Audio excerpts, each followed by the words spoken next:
구약성경 370면쯤 있습니다. 앞에 자막으로도 준비가 되어 있는데요, 우리 19절에서 24절까지 말씀을 한 목소리로 읽습니다. 기드온이 가서 염소 새끼 하나를 준비하고 가루 한 에바로 무교병을 만들고 고기를 소쿠리에 담고 국을 양푼에 담아 상수리 나무 아래 그에게로 가져다가 드리매 하나님의 사자가 그에게 이르되 고기와 무교병을 가져다가 이 바위 위에 놓고 국을 부으라 하니 기드온이 그대로 하니라. 여호와의 사자가 손에 잡은 지팡이 끝을 내밀어 고기와 무교병에 대니 불이 바위에서 나와 고기와 무교병을 다 살랐고 여호와의 사자는 떠나서 보이지 아니한지라. 기드온이 그가 여호와의 사자인 줄을 알고 이르되 슬프도소이다 주 여호와여 내가 여호와의 사자를 대면하여 보았나이다 하니 여호와께서 그에게 이르시되 너는 안심하라 두려워하지 말라 죽지 아니하리라 하시니라. 기드온이 여호와를 위하여 거기서 제단을 쌓고 그것을 여호와 샬롬이라 하였더라. 그것이 오늘까지 아비에셀 사람에게 속한 오브라에 있더라. 아멘. 우리 옆에 있는 분들하고 같이 인사하면서 오늘 말씀을 나누면 좋겠는데 무슨 인사를 하면 좋을까요? 샬롬, 이미 다 알고 계시는군요. 우리 옆에 있는 분들에게 인사하겠습니다. 샬롬. 네, 우리 이렇게 또 한번 인사하겠습니다. 하나님이 당신과 함께 하십니다. 한 번 더 인사하겠습니다. 평안할지어다. 아멘. 평안할지어다. 주의 평강이, 주의 샬롬이 오늘 우리 사랑하는 성도님들 한 분 한 분의 심정 가운데에 오늘 크게 임하시기를 주 예수 그리스도 이름으로 축복합니다. 여러분, 우리 민족에게는요 크고 작은 전쟁이 끊이지 않았다고 합니다. 특별히 가장 어찌 보면 가까운 전쟁이라 할 수 있을까요? 그러나 가장 큰 전쟁이기도 했지요. 6.25 전쟁이 끝난 이후에 60년대까지 계속해서 어르신들께서, 우리의 선조들께서 아침마다 했던 인사가 있다고 하는데요, 그게 뭔 줄 아세요? 밤새 안녕하셨습니까? 밤새 평안하셨습니까? 밤새 안녕하셨습니까? 이게 6.25 전쟁이 끝나고 난 다음에도 60년대에 계속해서 그렇게 아침마다 인사를 했다는 것이죠. 밤새 무슨 일이 있었는 건 아닌가? 안 보이면 도대체 무슨 사건이 벌어졌던 건 아닐까? 그게 어르신들 마음 가운데 60년대를 살아가면서도 그 전쟁 후유증에 끊이지 않는 그러한 안타까운 모습이었다는 것이지요. 저는 전쟁을 경험하지 않았지 않습니까? 밤새 안녕하셨습니까? 밤새 평안하셨습니까? 이 인사를 글로 읽었거든요. 그런데 그 상황이 그려지는 거예요. 그 시대가 읽혀지는 거예요. 그러면서 참 우리 어르신들 이런 고통스러운 시간들을 지나셨구나, 너무나도 서글퍼졌던 것을 느끼게 됩니다. 그런데 여러분, 이런 아픔이 우리 민족뿐만 아니라 여러분 다른 나라들도 겪고 있다라는 것, 그리고 또 겪어왔다라는 것 여러분 알고 계시지요? 오늘 말씀 히브리인들도, 이스라엘 백성들도 그러했습니다. 남쪽에서는요 늘 애굽이 강성해지기만 하면은 이 뭐 이스라엘 쯤이야 라고 이야기를 하면서 그 작은 땅덩어리를 늘 덮쳤던 것입니다. 뿐만 아니라 북쪽에서는요 아수르, 바벨론, 페르시아, 그리고 로마, 모두가 여러분 여기는 다 제국으로 커졌던 그러한 민족들, 나라들이었어요. 제국만 되기만 하면 늘 앞다투어 공격했던 그 땅이 바로 팔레스타인 땅이었던 것이죠. 이스라엘을 가만히 두지 아니하고 날마다 침공하고 지배를 했었습니다. 그런데 여러분, 이 땅, 팔레스타인 땅은 지금도 전쟁이 끊어지지 않고 있는 모습을 우리는 또한 볼 수가 있습니다. 그래서 이들은 옛부터 서로 만나기만 하면 뭐라고 인사했느냐? 샬롬, 샬롬. 하나님의 평강을 갈망하면서 샬롬을 서로에게 불렀던 것이지요. 오늘 말씀에서도 처량한 모습을 한 번 더 볼 수가 있습니다. 오늘 말씀의 시대는요 미디안이라고 하는 족속이 이스라엘을 7년 동안이나 억압하고 있던 그러한 시기였습니다. 이 미디안의 횡포와 수탈이 얼마나 심했는지 이스라엘 백성들이 원래 살고 있는 그 마을, 집을 지어 놓고 밭을 갈고 있는 그곳에서 살지를 못할 정도였어요. 그래서 어떻게 했느냐? 도망가는데 산까지 도망가게 되었던 것입니다. 산에 굴을 파고 웅덩이를 파놓고 거기에 숨어 지내다가 곡식이 떨어지잖아요. 먹을 게 필요하지 않습니까? 그래서 살금살금 여기저기를 살피면서 그렇게 피해 가면서 농사를 지으려고 내려오는데, 여러분, 파종할 시기가 되면 참 미디안 군대가 기가 막히게 그걸 알고 이 팔레스타인 땅을 쳐들어왔다는 것이지요. 마치 메뚜기 떼가 한번 쑥 지나가고 난 다음에 그 잎사귀들을 갉아먹는 장면, 여러분 혹시 동영상으로 본 적 있으세요? 아프리카 땅에는 아직도 메뚜기 떼의 급습을 받게 되면요, 여러분 10초도 안 걸려요. 나무 잎사귀, 풀들 그냥 와르르 먹고 지나가는데 깜짝 놀랄 만큼, 이야, 이게 바로 메뚜기 재앙이구나 라고 여겨지는 그러한 일들처럼 미디안 군대가 그랬다는 것입니다. 마치 메뚜기 떼가 갉아먹는 것처럼 토지 소산을 남기지 않고 여러분 다 빼앗아 가버렸어요. 뿐만 아니라 양떼와 소떼, 눈에 보이기만 하면 가축들까지도 다 탈취해 가버렸던 것이지요. 이를 몇 년 동안 겪었다고요? 7년이요. 7년 동안을 이렇게 아픔 속에, 고통 속에 처해 있었으니 얼마나 끔찍했겠습니까? 살려주세요, 제발 좀 살려주세요. 이 이스라엘 백성들이 이제는 견디다 못해 안 되겠다, 주님 나 좀 살려주세요. 하나님 앞에 부르짖기 시작합니다. 이 백성들의 부르짖음을 들으신 하나님께서 한 사람을 찾아가시는데 그 사람이 바로 기드온, 오늘 말씀에 나오는 기드온이라는 것이지요. 하나님의 사자가 기드온에게 나타나서 말씀하십니다. 12절, 14절 함께 읽어보겠습니다. 여호와의 사자가 기드온에게 나타나 이르되 큰 용사여, 여호와께서 너와 함께 계시도다 하매 여호와께서 그를 향하여 이르시되 너는 가서 이 너의 힘으로 이스라엘을 미디안의 손에서 구원하라. 내가 너를 보낸 것이 아니냐 하시니라. 아멘. 큰 용사여, 여호와께서 너와 함께 하시도다. 큰 용사여, 그러니 너는 일어나 너의 힘으로 이스라엘을 구원하라. 여러분, 하나님께서 이렇게 말씀을 하셨어요. 그런데 여러분, 이 장면이 아주 부끄러운 상황이었습니다. 오늘 12절 큰 용사여라고 기드온을 불렀는데 11절 말씀 한번 보실까요? 지금 기드온이 어떤 상황이냐? 미디안 사람들에게 들키지 않으려고 숨을 죽이면서 살금살금 산 속에 있다가 땅으로 원래 있는 그 집으로 걸어 내려온 것입니다. 왜요? 뭐 하기 위하여서? 밀을 타작하려고요. 그런데 그 타작을 어디에서 하는 것입니까? 포도주 틀에서 밀을 타작하려고 내려와서 살금살금 숨을 죽이면서 누구에게 내 모습이 들키지 않을까, 그렇게 노심초사 밀을 타작하고 있는 중이었다는 것이지요. 여러분, 원래 곡식을 타작할 때는 어디에서 타작할까요? 넓은 타작 마당에 곡식을 뿌려 놓습니다. 햇빛을 쬐고 난 다음에 곡식과 그 껍질이 잘 벗겨질 수 있도록 그렇게 하루 이틀 두었다가 뭘 가지고요? 도리깨를 가지고 내려치면서 그렇게 타작을 하지 않습니까? 그렇게 분리된 걸 또 키질을 해가면서 후 불어가면서 알곡들을 우리 손에 쥐는 것, 이게 바로 타작마당에서 일어나는 일입니다. 하지만 여러분, 이 타작마당에서 그렇게 도리깨질을 하고 있으면 저 멀리서부터도 다 보이겠죠. 저 봐라, 저기 지금 타작하고 있구나, 우리 밥이다 라고 미디안 군대가 또 올지 모를까 싶어서 어디에서요? 포도주 틀에서 타작을 하고 있다는 것입니다. 이 포도주 틀은 어떠냐?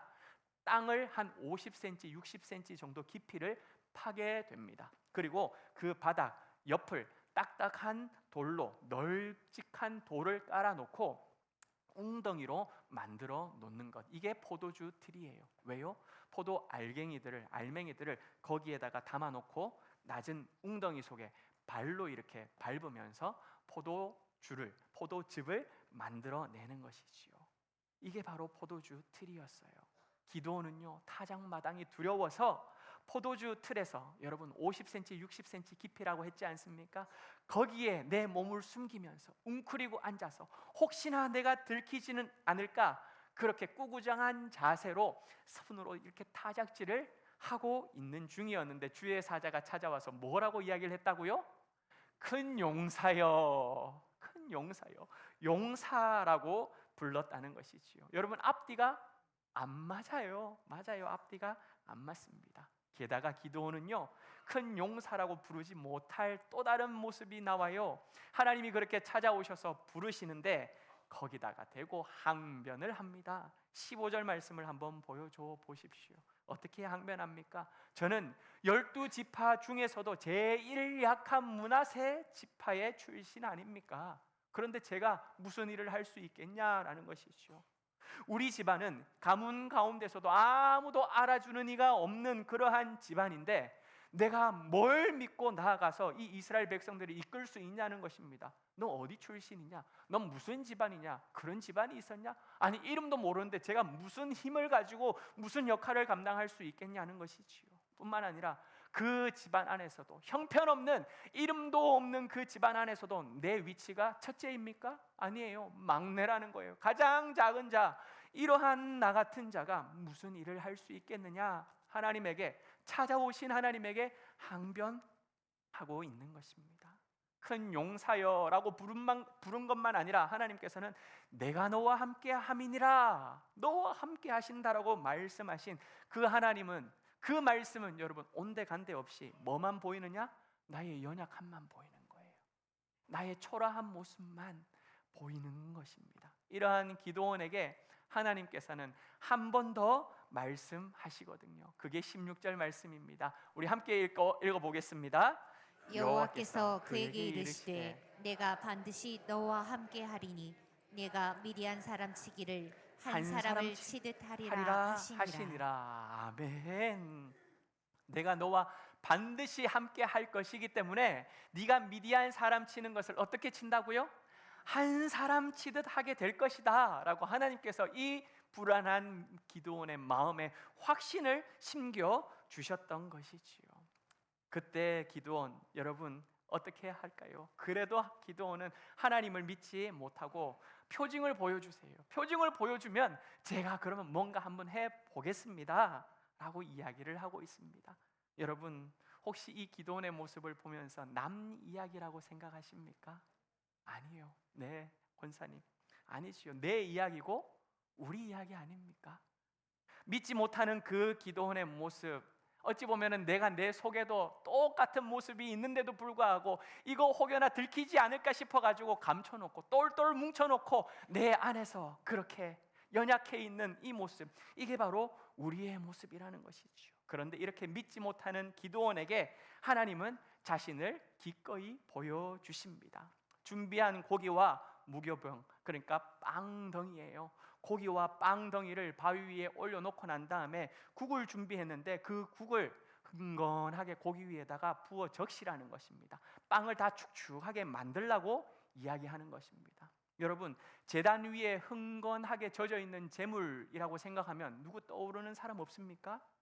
엘리야 선지자, 바알 선지자들과 대결했던 갈멜산 전투에서의 그 시간, 여러분 바알 선지자와 함께 대결을 하는데 돌을 가지고 제단을 쌓아 올립니다. 그리고 난 다음에 그 위에 나무 장작을 패 올리고 고기 제물을 올려놓지요. 그 다음에 뭘 하느냐? 주위에 또랑을 파게 됩니다. 도랑을 만든 다음에 비를 달라고, 물을 달라고 그렇게 하나님 앞에 기도하기 전에 여러분 그렇게 값진 물을 4통이나 가지고 와요. 그리고 번제단 위에, 제물 위에, 나무 위에 그 물을 4통을 갖다 붓습니다. 그러니까 어떻게 될까요? 고기들이 다 젖었어요. 나무들도 축축하게 젖었습니다. 불을 내려달라고 이야기를 하는데 제단도, 돌도, 나무도, 고기도 모든 것이 축축하게 젖을 뿐만 아니라 그 물이 흘러 넘쳐 주변에 있는 도랑까지 가득 채워졌다라는 것이죠.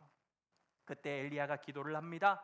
하나님 아버지, 불을 내려 주시옵소서. 기도하자 여호와의 불이 떨어지는데 여러분 축축하게 젖어 있던 그 번제물, 그리고 제단, 돌과 도랑에 있는 그 물까지 어떻게 되었냐? 성경이 말하기를 하나님의 불이, 여호와의 불이 그 모든 것들을 다 핥아버렸다.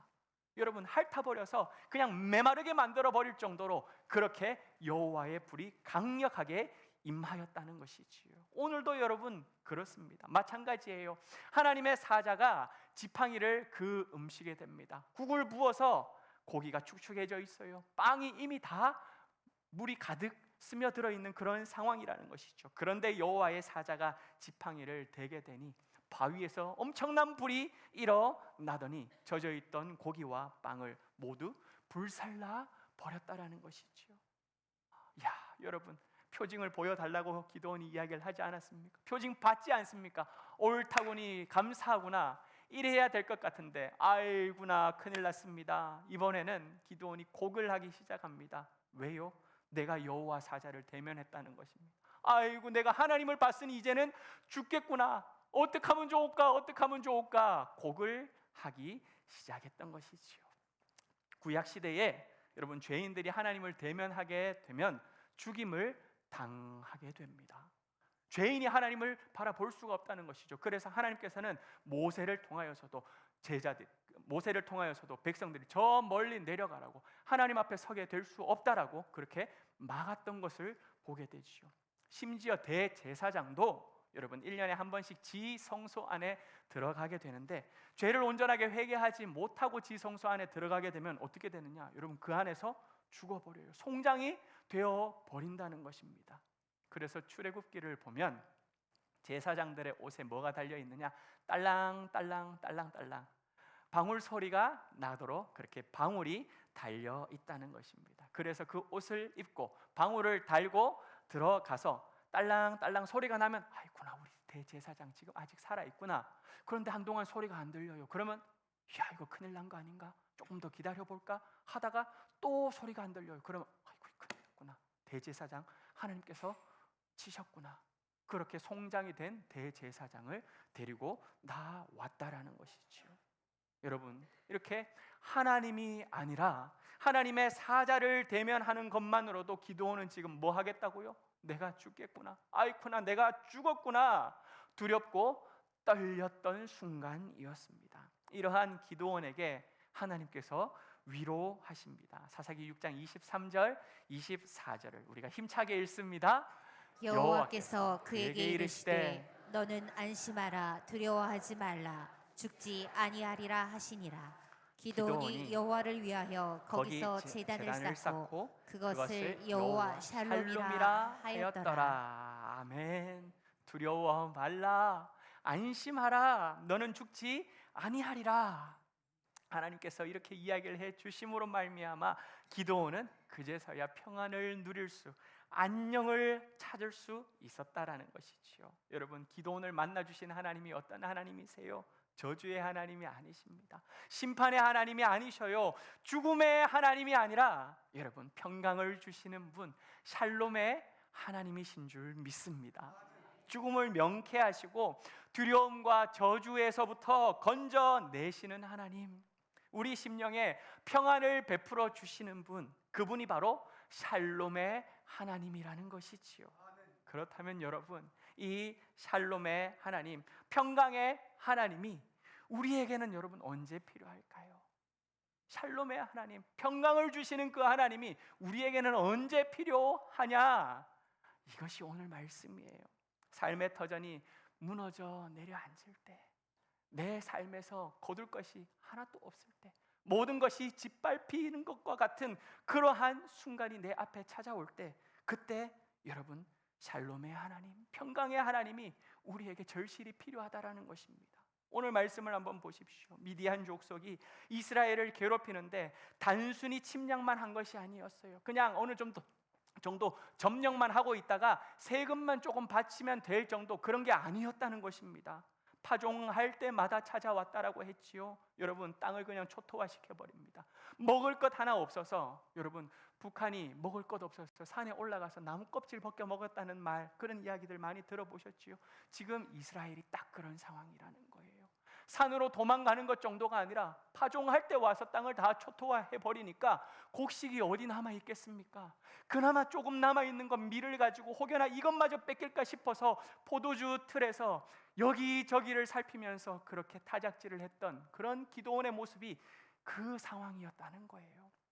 먹을 것이 없어서 산에 올라가 숨어 있으면서도 풀캐 먹고 나무 껍질 베어 먹는 그러한 상황, 이것이 바로 이스라엘의 상황이었다는 것입니다. 있던 소와 양떼까지 다 빼앗아 가버렸기 때문에 내 수중에는 남아있는 게 하나도 없어요. 내 인생은 그냥 다 망가져버린 것처럼 처참한 현실, 그것이 바로 이 이스라엘의 모습이었다는 것이지요. 한반도에 여러분 6.25 전쟁이 몇 년 동안 있었는지 아십니까? 6.25 전쟁은 3년간 진행됐습니다. 우리도 잘 모르지 않아요. 왜? 우리 시대가 아니고 지나온 이후의 이야기를 들었던 것이기 때문에 몇 년이나 전쟁했는지 우리는 모를 거예요. 그런데 여러분 3년이었어요. 3년 전쟁하고 난 다음에 남아있는 이 대한민국 땅, 그때의 사진들을 보면 산이 다 벌거숭입니다. 허허 벌판이에요. 남아있는 게 아무것도 없어서 다시금 재건하는 게 너무나도 힘겨운 시간이 바로 3년 전쟁의 결과였다는 것이죠. 그런데 여러분, 이스라엘 백성들 몇 년 동안 고통당하였다고요? 7년이요 7년. 3년의 2배 이상을 이토록 고통당했으니 얼마나 죽을 맛이었겠습니까? 여러분, 경험해보지 않고서는 그 7년이라는 숫자를 함부로 우리가 이야기할 수 없다는 것입니다. 이처럼 우리 인생에서도 삶의 기초가 다 무너져 버리는 것과 같은 그런 7년의 시간이 나에게도 임할 수 있다는 것입니다. 눈물 없이 살 수 없을 만큼 너무나도 고통스러운 힘겨운 그 시절을 보낼 때, 여러분, 그때 우리에게 뭐가 필요하냐? 샬롬의 은혜가 필요하다는 거예요. 평강의 하나님의 역사가 내 삶에 파고 들어야 할 시기다라는 것이지요. 그런데 여러분, 하나님께서는요, 이스라엘 백성들이 이렇게 고통스러워 살려주세요, 제발 좀 살려주세요, 날 좀 살려주세요 라고 하는 이 부르짖음, 이 시기의 부르짖음을 하나님께서는 외면하지 않으시고 찾아와 주셨다라는 것이지요. 찾아와 주셨다. 큰 용사여 라고 기드온에게 찾아오시고 기드온을 통하여 이들을 구원하기 위하여 오셨다라는 것입니다. 그런데 기드온을 한번 잘 보실까요? 여러분, 기드온을 보면서 우리의 모습을 보는 것처럼 비슷한 것 같아요. 왜 비슷하냐? 자신을 찾아오신 하나님께 감사하다는 고백을 하기보다 먼저 짜증을 부려요. 원망을 합니다. 억울하다고 성토를 하기 시작해요. 13절 말씀을 한번 보실까요? 이렇게 이야기를 합니다. 여호와께서 우리와 함께 하신다면, 하나님께서 우리를 지켜주셨다면 어찌하여 미디안이 이렇게 쳐들어왔단 말입니까? 여러분, 누구를 원망하고 있어요? 하나님을 원망하고 있어요. 하나님이 안 지켜줬기 때문에 지금 이 상황이라는 것입니다. 어찌하여 하나님이 우리를 불쌍히 여겨주셨다면 우리나라가 이 모양 이 꼴이 될 수 있단 말입니까? 라면서 지금 반문하고 있다는 것입니다. 여러분, 우리 어떻습니까? 내 형편, 우리 집 상황, 하나님이 나를 붙들어 주셨다면, 하나님이 나에게 은혜를 베풀어 주셨다면, 그때 그 순간 하나님께서 나를 그 문제를 넘어가도록 만들어 주셨다면 지금 내가 이 모양이겠습니까? 우리 집안이 이 꼴이겠습니까? 하나님이 나를 버리셨기 때문 아닙니까? 그러면서 원망하는 것, 여러분, 이게 우리의 모습 아닌가? 내 모습과 똑같다라는 것입니다. 하지만 이렇게 하나님을 원망하고 짜증 부린다 할지라도 하나님께서는요, 우리에게 어떻게 하시느냐? 힘을 주시는 분, 그분이 우리 하나님 아버지이신 줄 믿습니다.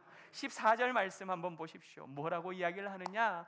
내가 너를 보내는 것 아니냐라고 말씀하고 있어요. 아니, 다른 사람이 보내는 것이 아니라, 능력 없는 형편없는 자가 너를 보내는 것이 아니라 누가 보낸다고요? 내가 보낸다고요. 내가 보내는 것 아니냐? 내가 너를 들어 사용할 것이다. 그러니 너는 가서 너의 힘으로 이스라엘을 구원하라. 하나님께서 이렇게 말씀하고 계셔요. 왜요? 하나님께서 기드온을 통하여 이 백성을 구출해 내시겠다는 것입니다.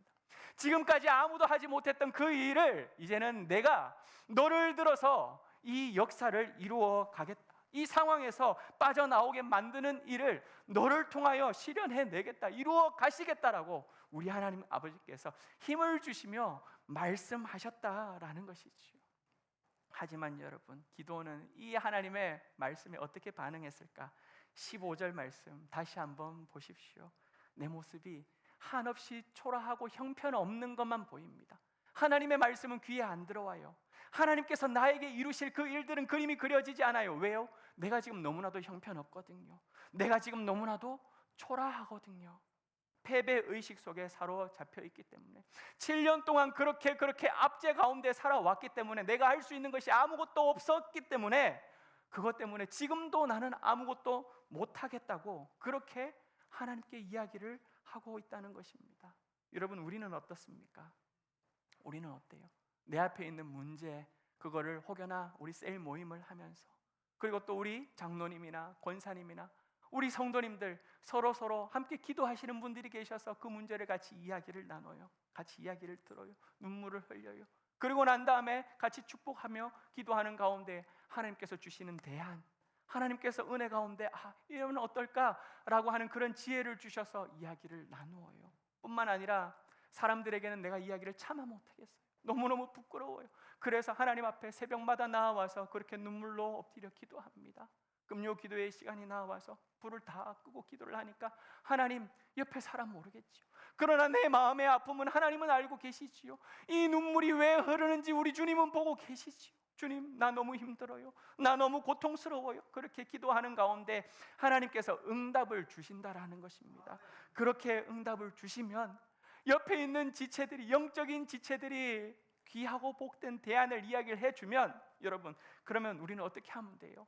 담대하게 순종하고 실천하면 되는데, 그런데 우리의 모습은 어떻습니까? 이야기를 듣고 난 다음에, 기도 응답을 받고 난 다음에 머리를 긁적이기 시작합니다. 하나님, 무슨 말인지는 알겠는데요, 이거는 이래서 안 될 것 같거든요. 그리고 난 다음에 하나님, 아까 이렇게도 말씀하셨는데요, 저건 또 저래서 안 될 것 같아요. 여러분, 안 된다. 이건 이래서 안 되고 저건 저래서 안 되고, 안 되는 이유만 하나님 앞에 하나, 둘, 셋, 넷, 그렇게 하나님의 응답 앞에 오히려 나는 거절하는 대답으로 주님 앞에 나아가는 것, 여러분, 이게 우리의 모습 아니냐는 것입니다. 하나님께서는 우리에게 되게 하시는 분이시기 때문에 내가 너를 보낸다. 보내는 이유가 뭐예요? 되게 하도록 하기 위하여 우리를 보내시는 하나님이신데, 여러분, 그 되게 하시는 하나님, 전능하신 하나님은 보이지 않습니다. 오히려 내 무능력함만, 나의 초라함만, 나의 이 형편없는 모습만 더 크게 보이면서 좌절한다는 것이죠. 실망한다는 것이죠. 다시 풀썩 주저 않는다는 것입니다. 하지만 여러분, 하나님께서 우리에게 찾아오셔서 내가 너와 함께 한다고, 내가 너를 보낸다 말씀하실 때는요, 지금 나의 현재 모습을 보시는 것이 아니라 내 미래의 비전을 가지고 오셔서 나를 통하여 이루실 그 미래의 일들을 가지고 우리에게 내가 너와 함께 한다, 그리고 내가 너를 보낸다 말씀하시는 분이신 줄 믿으시기를 바랍니다. 우리 함께 고백할까요? 현재의 내가 아니라 미래의 비전을 가지고 오십니다. 아멘. 현재의 내가 아니라 미래의 나를 통하여 큰 용사로 삼으시고 이루실 그 비전을 가지고 오셔서 내가 너와 함께 한다고, 내가 너를 들어 보낼 것이다, 이렇게 말씀하신다는 것이죠. 우리와 함께 하시는 하나님께서 여러분을 큰 용사로 삼으시고 여러분의 두려움과 여러분의 무능력함과 여러분의 좌절 속에서 여러분들을, 그리고 저를 꺼내실 것입니다. 그리고 내가 할 수 없어요. 여러분, 기드온도 나가서 어떻게 미디안 군대를 칩니까? 기드온이 할 수 없는 그 일을 능히 하도록 만들어주시는 분이 여호와 샬롬의 하나님 아버지이신 줄 믿습니다. 사랑하는 여러분, 여호와 샬롬의 하나님이 언제 필요합니까? 언제 여호와 샬롬, 평강의 주님이 우리에게 절실히 필요합니까? 인생의 터전이 무너졌을 때예요. 인생이 형편없이 짓밟혀 있는 그 순간 여호와 샬롬의 하나님이 필요하고, 나의 무능력함, 나의 초라함이 나를 붙들어 매서 한 발짝도 움직이지 못하도록 형편없이 나를 짓누르고 있는 그 패배의식 속에서 내가 아무것도 하지 못하는 그 순간에, 사랑하는 여러분, 평강의 하나님 여호와 샬롬의 하나님을 찾으시기를 바랍니다. 나에게 오셔서 너는 큰 용사다, 내가 너를 들어 사용하겠다 말씀하실 그 하나님을 기대하며 샬롬의 하나님을 부르짖으시는 저와 여러분 되기를 주님의 이름으로 축복합니다. 여호와 샬롬의 은혜를 입었던 이 기도, 안심하라, 걱정하지 마라, 네가 죽지 아니할 것이다. 여호와 샬롬의 하나님의 은혜를 입었지 않습니까? 야, 그 하나님을 만났어요. 여러분, 그렇다면 그 뒤에 기도원의 모습 기대가 되십니까? 기도원이 어떻게 바뀔지 여러분 그림이 그려지십니까? 그러나 여러분, 안타깝게도 똑같습니다. 똑같아요. 여전히 좁쌀만한 믿음을 가지고 아둥바둥거리고 있는 게 바로 기도원의 모습이에요. 왜요? 여러분, 양털 뭉치 표적 알고 계시죠? 기도원의 제일 대표적인 표적 아닙니까? 이게 저 뒤에 나온다는 거예요. 좁쌀만한 믿음의 모습이 그대로 나오는데 6장 37절 말씀 함께 읽어봅니다. 시작. 보소서, 내가 양털 한 뭉치를 타작마당에 두리니 만일 이슬이 양털에만 있고 주변 땅은 마르면 주께서 이미 말씀하심 같이 내 손으로 이스라엘을 구원하실 줄을 내가 알겠나이다 하였더니. 아멘. 여호와 샬롬의 하나님을 만났습니다. 그러면 하나님, 제가 나아가겠습니다. 하나님께서 이렇게 나와 함께 하실 줄 믿습니다 고백하고 당당하게 나아갔던 것이 아니라, 하나님 근데요 여기 양털 한 뭉치가 있거든요. 여기에만 이슬이 가득하게 하시고 땅은 그냥 메마르게 그대로 냅두면 좋겠습니다. 그러면 제가 이거 한번 짜보도록 하겠습니다. 그러면 제가 하나님께서 나를 통하여 이스라엘을 구원하시겠다는 이 말을 제가 믿고 나아가겠습니다. 여러분, 샬롬의 하나님을 만났음에도 불구하고 그의 초라한 믿음, 좁쌀만한 그 믿음이 한순간에 여러분 강심장처럼 뻥튀기, 뻥이요 터지면 어떻게 됩니까? 크기가 이렇게 커지지요. 그렇게 이 좁쌀마당 믿음이 커지지 않는다는 거예요. 돌변하지 않는다는 것입니다.